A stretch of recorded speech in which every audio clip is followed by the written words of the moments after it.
লালু ভাই, এটা আপনি কার কাছে নিয়ে এলেন? ওনারে চিনস না তুই? উনি অনেক বড় তান্ত্রিক। এই দেশে ওনার লক্ষ লক্ষ মুরিদ। উনি নতুন একটা বই লিখছে। বইয়ের নাম শয়তান ধরার গর্জন। যেই বই পইরা নতুন কইরা লাখ লাখ মানুষ তান্ত্রিক হইতাছে। কিন্তু লালু ভাই, আশেপাশে তো কোনো তান্ত্রিক বা মুরিদ দেখতেছি না। আরে ওগুলা তো সব ফেসবুক আর টিকটকে। বাবা, সঞ্জনা নামের এক আত্মারে আমার ধরতে হইব বাবা। আপনি আমার সফল হওয়ার একটা উপায় দেন। যদি সফল হতে চাও তাহলে আমার লেখা এই বইটি নাও, শয়তান ধরার গর্জন। এই বইটি নেওয়ার সাথে সাথেই তোমার জীবনে থাকবে না কোনো অর্জন। আমি কথা দিয়ে কথা রেখেছি, শয়তান আসেনি তো ফিরে। আমি শয়তান তাড়ানো গল্প লিখেছি আমার সারাটি জীবন ধরে। আমি অন্ধকারে মোমবাতি জ্বালিয়েছি, তবুও পাইনি ভূতের খোঁজ। আমি ভূতের অপেক্ষায় ছিলাম, ভূত নিজেই হয়েছিল নিখোঁজ।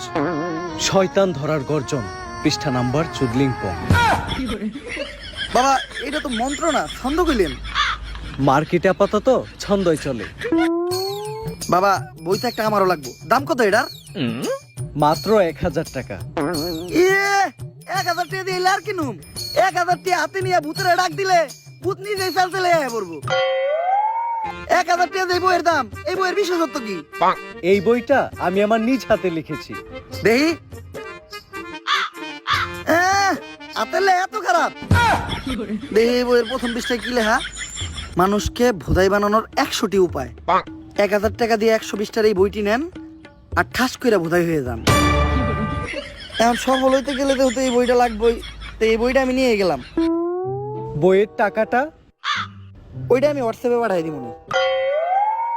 গুরু, আজকের থেকে আপনার লেখা এই বইটা পইরাই আমার শয়তান ধরার যাত্রা করলাম শুরু। শয়তান ধরার গর্জন, পৃষ্ঠা নাম্বার চুদলিংপং।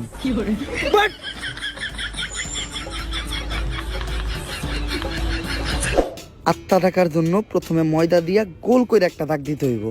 তারপর এক জন্ডে দাগের বাইরে বাই করতে হইব, কারণ শুধুমাত্র সেই আত্মাটা দেখতে পাইব।